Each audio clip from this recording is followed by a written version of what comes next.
Muslims of today, and many of them actually claim that in previous scriptures, including Bible, the coming of Prophet Muhammad, may God's peace and blessings be upon him, was prophesied.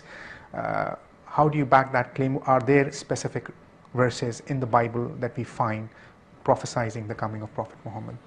Yes. Yes. Now, we should understand this in the light of the way in which people have used prophecy from the Bible.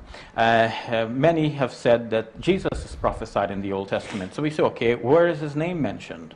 So, and then we find that his name is not actually mentioned. Some general sorts of descriptions are given about some future figure, and then one says, oh, but Jesus fits that description, so he must be the one. Mm-hmm. So in a similar vein, we can ask, okay, does Muhammad fit that sort of description? Why don't we go that further step? I mean, why do you stop only with Jesus?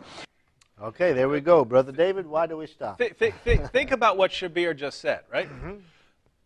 Because his Quran says very clearly that we find Muhammad mentioned. Yes. Shabir wants to seem to water this down a notch and say, well, we need to think about what Christians do with their text. What they find is various, sort of vague things about someone else who's to come. And Christians say, well, that's Jesus. Yeah.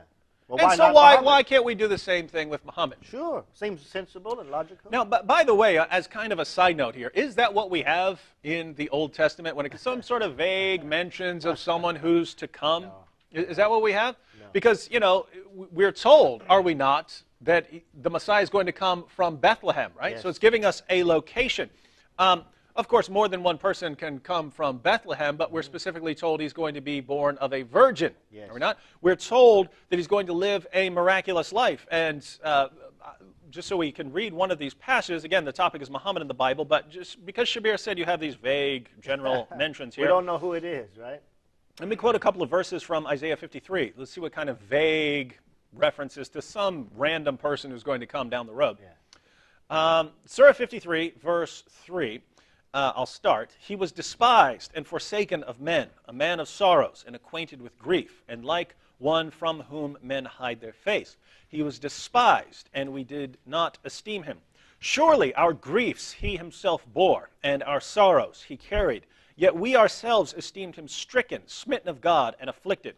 But he was pierced through for our transgressions. He was crushed for our iniquities. The chastening for our well-being fell upon him, and by his scourging we are healed. All of us, like sheep, have gone astray. Each of us has turned to his own way. But the Lord has caused the iniquity of us all to fall on him. Now, I would invite everyone to continue reading the passage. We're not going to spend too much time on this, but think about this. Someone who's pierced for our transgression. So what sorts of things are we told in the Old Testament? Told where he's going to be born, told he's going to be very unique in that he's born of a virgin, that he's going to be pierced for the transgressions of the world. And then Jesus comes along and says that he's come to give his life as a ransom for many. John the Baptist says, behold the Lamb of God who takes away the sins of the world. And Shabir said, yeah, it's just a bunch of, some general reference about someone who's come. Really? Because that sounds awfully split. Born of a virgin? How many people does that fit? And in 7:14, Isaiah, there will be one born of a virgin whose name shall be called Emmanuel, meaning God with us. Are we applying that, Shabir, to Muhammad? Do we call Muhammad God with us? And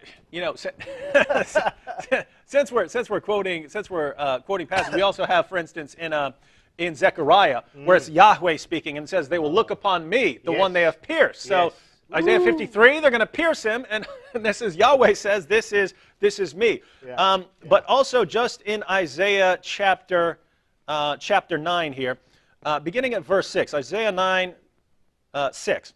For a child will be born to us. Child's going to be born. A son will be given to us, and the government will rest on his shoulders, and his name will be called Wonderful Counselor, Mighty God, Eternal Father, Prince of Peace.